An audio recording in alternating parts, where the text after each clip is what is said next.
Donc, nous avons vu à la fin de la première partie du livre de Shmuel que Shaoul et ses trois enfants, dont Jonathan, sont morts tragiquement pendant la guerre contre les Pélishtim, tragiquement mais courageusement.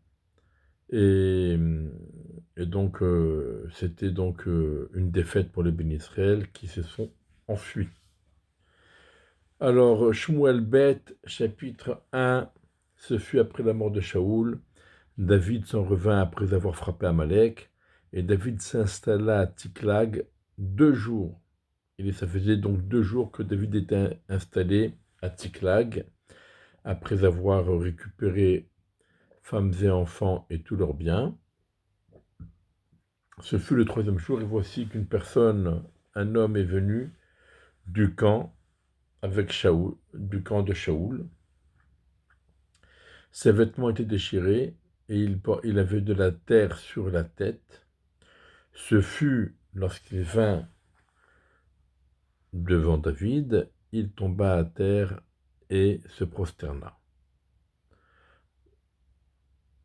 Qui est cet homme? On ne le sait pas encore.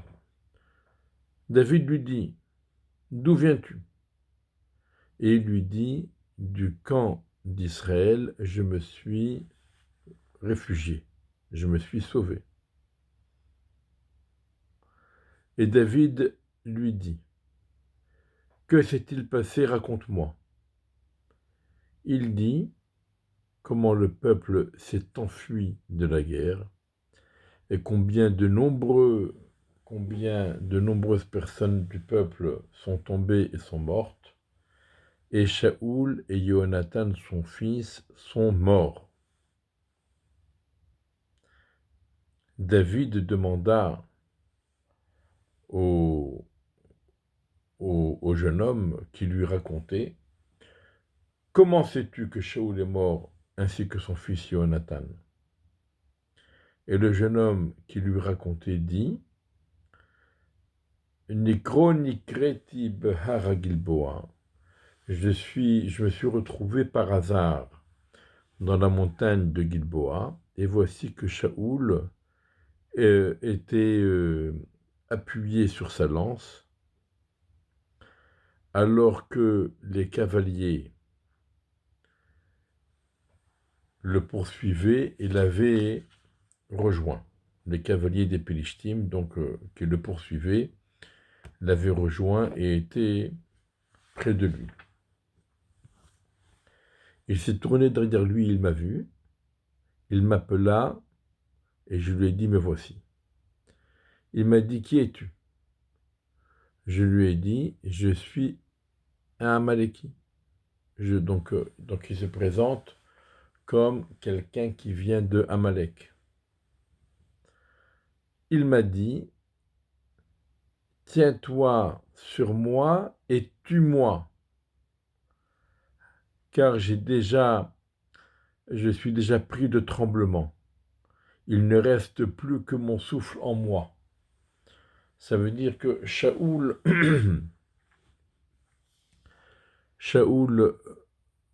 décrit sa situation comme étant perdu, sans aucun espoir. Il s'est jeté sur sa lance, il n'est pas encore mort, mais presque mort.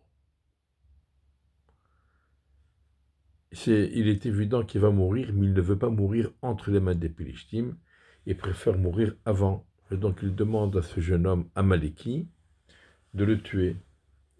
Donc je me suis tenu près de lui et je l'ai tué, car je savais qu'il ne vivrait pas après être tombé sur sa lance. J'ai pris son diadème, le diadème qui était sur sa tête, et le bracelet qu'il portait à son bras, et je les apportés à mon Seigneur ici. Donc il remet à David le diadème que portait Shaoul, ainsi que le bracelet qu'il portait sur son bras. Donc les derniers mots que Shaoul a entendus de la part de quelqu'un d'autre, c'est ce jeune homme qui lui a dit « Amaleki Anori, je suis Amaleki, je viens de Amalek ». Et donc c'est un rappel à Shaoul, au dernier instant de sa vie.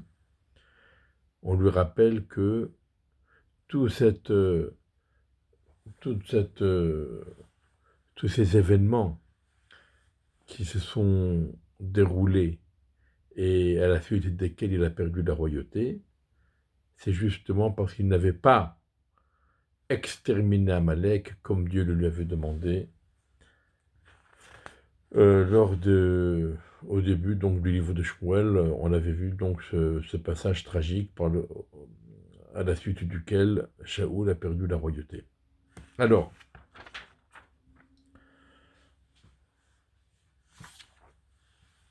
cette personne se présente comme un Amaleki, c'est très possible. Certains pensent qu'il s'agit de Doeg à Adomi. De Doeg qui avait,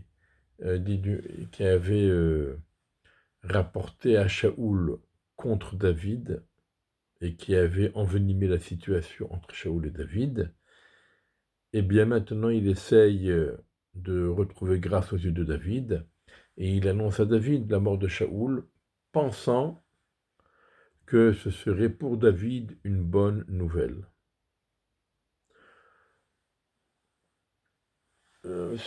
Plus probablement, il s'agit d'un vrai Amalek, puisqu'on retrouve toujours la même expression qui est particulière à Amalek.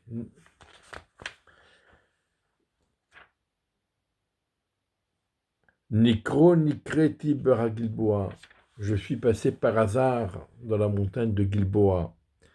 Agag, Aman, aussi, il parlait toujours de par hasard, c'est arrivé comme ça, c'est une coïncidence, par hasard. De même à propos de Amalek qui ont fait la guerre au béni Israël, c'est marqué Asher Karecha Baderer, Mikre, ça veut dire il t'a refroidi, mais qu'est-ce que ça veut dire il t'a refroidi? Il t'a fait perdre le sentiment que tout est organisé par Akadosh Baruch Hu, et tu as commencé à t'éloigner d'Akadosh Baruch Hu en pensant que les événements se produisaient par pure coïncidence et par hasard. Donc on retrouve cette expression qui est propre à Amalek, donc probablement que c'était un Amaleki, qui a voulu trouver grâce aux yeux de David.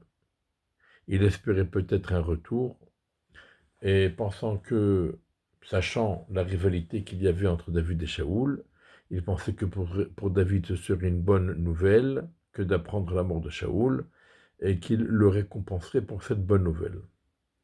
Et pourtant, on voit que David ne réagit pas du tout comme cette personne espérait. Et on voit ici la grandeur de David, la malchoute, la royauté. La royauté, ça veut dire la maîtrise. En premier, c'est la maîtrise de soi. Savoir faire la part des choses entre ses intérêts personnels, son sentiment personnel, etc., d'un côté, et de l'autre côté, le prestige du peuple, la gouvernance, la royauté. Et voilà que Vayachazek David Bebkadav, David a saisi ses vêtements et il les a déchirés. Et toutes les personnes qui étaient avec lui ont fait de même.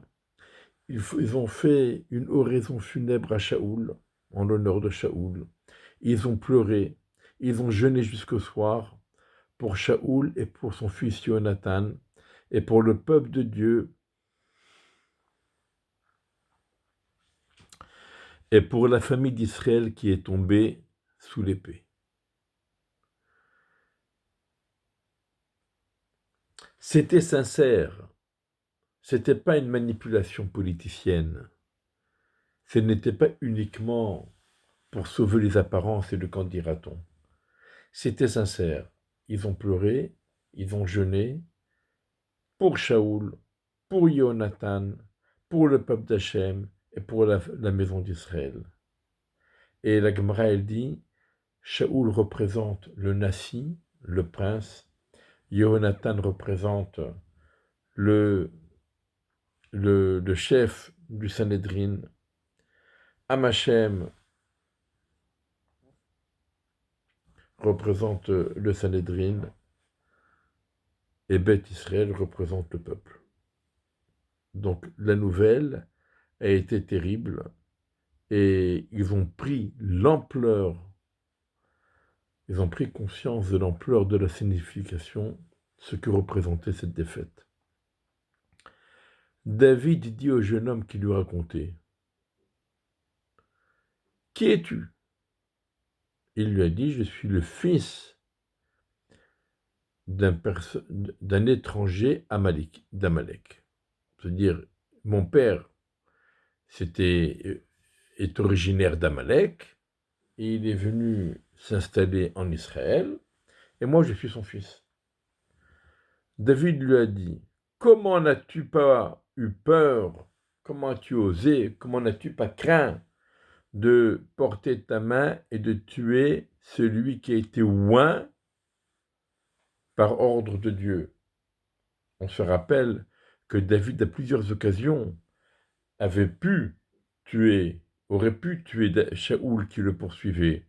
Il y était même encouragé par ses hommes, mais David avait refusé de porter atteinte à Shaoul, disant que, quelles qu'en soient les raisons, finalement, Shaoul a été choisi par Dieu et a été oint par Shmuel. Et donc il n'a jamais osé porter la main contre Shaoul. Par contre, ce Amaleki n'a pas hésité, et c'est ce que lui reproche David. David appela un de ses écuyers, et il lui a dit, « Approche-toi et frappe-le. » Il l'a frappé, il l'a tué. Et alors David dit, « Ton sang est sur ta tête, c'est-à-dire tu es le propre responsable de ta mort, car ta bouche t'a trahi lorsque tu as dit, c'est moi qui ai tué loin de Dieu. »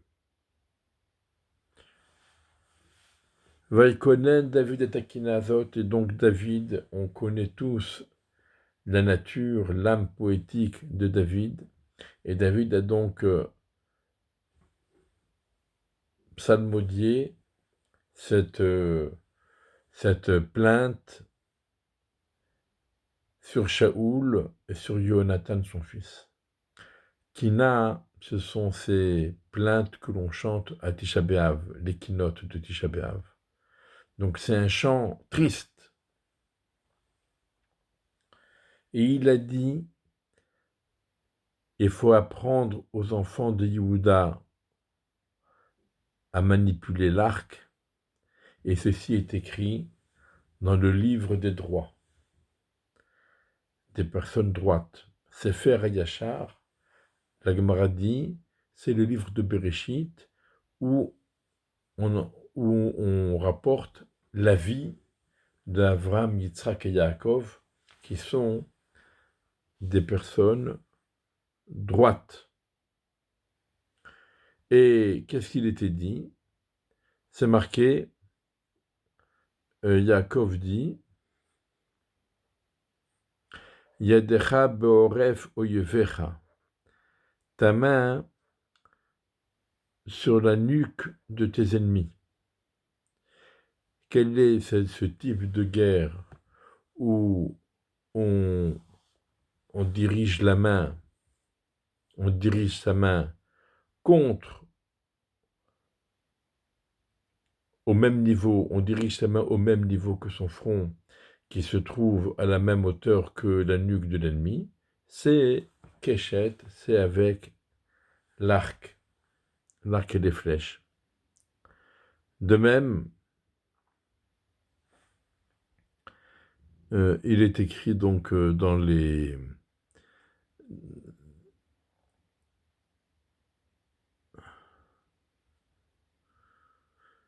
Très bien. Alors, donc il est temps d'apprendre à la tribu de Yehuda à manipuler l'arc, et c'est donc écrit par allusion dans le livre de Bereshit, dans les bénédictions que Yaakov a adressées à Yehuda.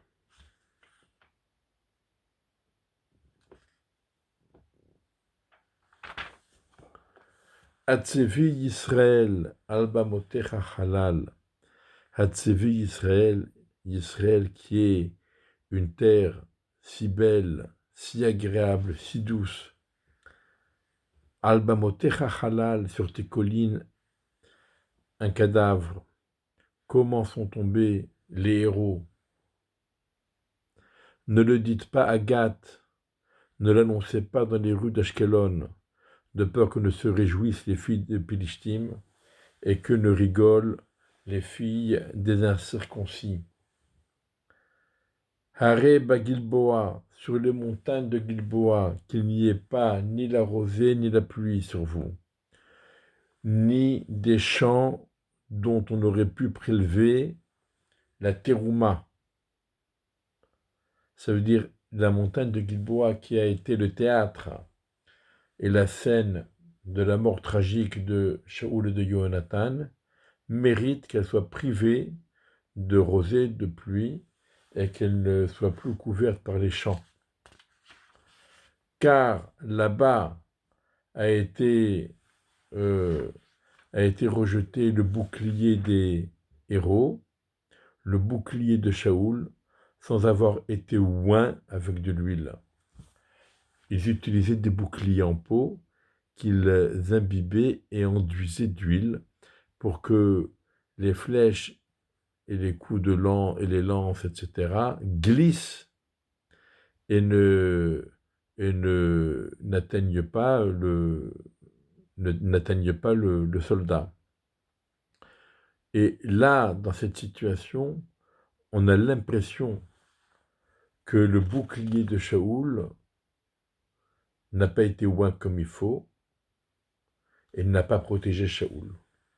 Alors bien sûr, c'est une façon de voir les choses. On sait bien que Shaoul s'est jeté lui-même sur sa lance, parce qu'il ne voulait pas mourir, il voulait mourir avant que les Pélishtim ne l'atteignent. Et Mesdames Halalim, du sang des cadavres, de la grève des héros, l'arc de Jonathan n'a jamais fait défaut. Et l'épée de Shaoul n'est jamais revenue vide. C'est-à-dire que Jonathan atteignait toujours ses cibles avec l'arc et les flèches. Et Shaoul atteignait toujours ses cibles avec son épée.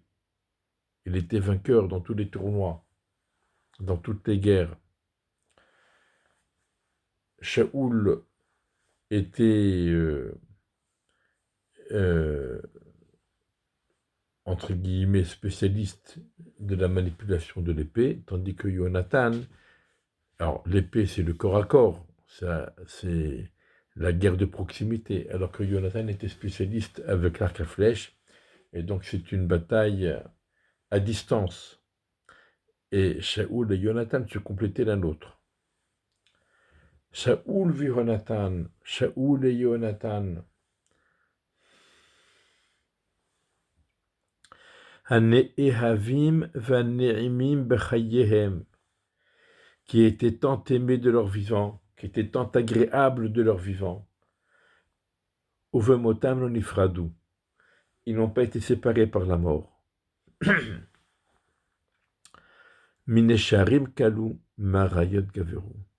Ils étaient plus légers, c'est-à-dire plus rapides que les aigles, et ils étaient plus puissants que les lions lorsqu'il s'agissait d'accomplir la volonté de Dieu. Fille d'Israël, sur Shaoul pleurez, celui qui vous habillait d'écarlate, madanim, avec des bijoux, avec des habits de couleur, avec des parfums, qui faisaient monter sur vous les bijoux en or sur vos vêtements. C'est-à-dire que Shaoul, lorsque les hommes partaient en guerre, Shaoul s'assurait que les familles des guerriers soient entretenues On ne les laisse pas tomber, on leur apporte tout ce qu'ils ont besoin.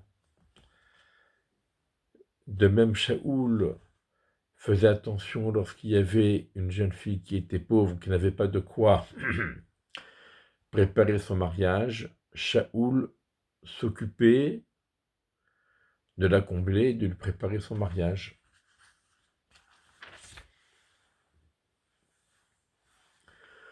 Comment les puissants, les héros sont tombés pendant cette guerre? Yonatan, Alba Motecha, Halal. Yonatan sur tes collines est tombé comme un cadavre. C'est-à-dire, lorsqu'on est en haut de la colline, en haut de la montagne, on est forcément en situation privilégiée. Et même une personne qui est faible, elle peut gagner la guerre lorsqu'il surplombe le champ de bataille. Et Yonatan, qui était un personnage puissant, un guerrier aguerri, même s'il était moins bien, en moins bonne position, il était en mesure de gagner la guerre. Et là, Yonatan, qui est un héros et qui se trouve au sommet de la colline, comment est-il tombé en cadavre sur donc les monts Gilboa? Tsar li alecha achi Yonatan. Mon frère Yonatan, Tsar li alecha achi. Ça veut dire je suis triste pour toi, mon frère Yonatan. Naam tali meod, tu m'étais tellement agréable. Nifleata ahavatechali me ahavat nashim. Mon amour pour toi et ton amour pour moi étaient plus puissants, plus particuliers que l'amour des femmes. Pourquoi? Maïmonide explique qu'un homme se marie pour différentes raisons. Il est rare de trouver quelqu'un qui se marie le Shem Shamaim. En général, un homme se marie pour son plaisir, ou bien pour avoir des enfants, ou pour avoir quelqu'un qui s'occupe de lui, etc. Ça peut être aussi un mariage d'argent, ça peut être toutes sortes de raisons. Et donc, lorsqu'un homme se marie, et il aime sa femme, mais ce n'est pas Ahava she'ena teluya badavar. Il ne s'agit pas d'un amour qui ne dépend de rien. Par contre, David dit l'amour qu'il y avait entre lui et Yonatan était Ahava she'ena teluya badavar. C'était un amour qui ne dépendait de rien et qui était donc voué à demeurer éternellement. Nafelu Giborim, Vayovedu Kele Milchama. Comment les héros sont tombés? Et donc les héros, ce sont les ustensiles de guerre, ceux qui protègent Israël. Ils ont été perdus. Shaoul et Yonatan, c'étaient les protecteurs d'Israël, les armes d'Israël, et ils ont été perdus. Donc voilà, David Amelech a fait ce chant funèbre en l'honneur de Shaoul et de Yonatan. Yonatan, malgré cet amour très puissant qu'il y avait entre lui et David, Yonatan a malgré tout décidé de suivre son père et de rester fidèle à son père. Et donc, il a partagé le même sort que son père.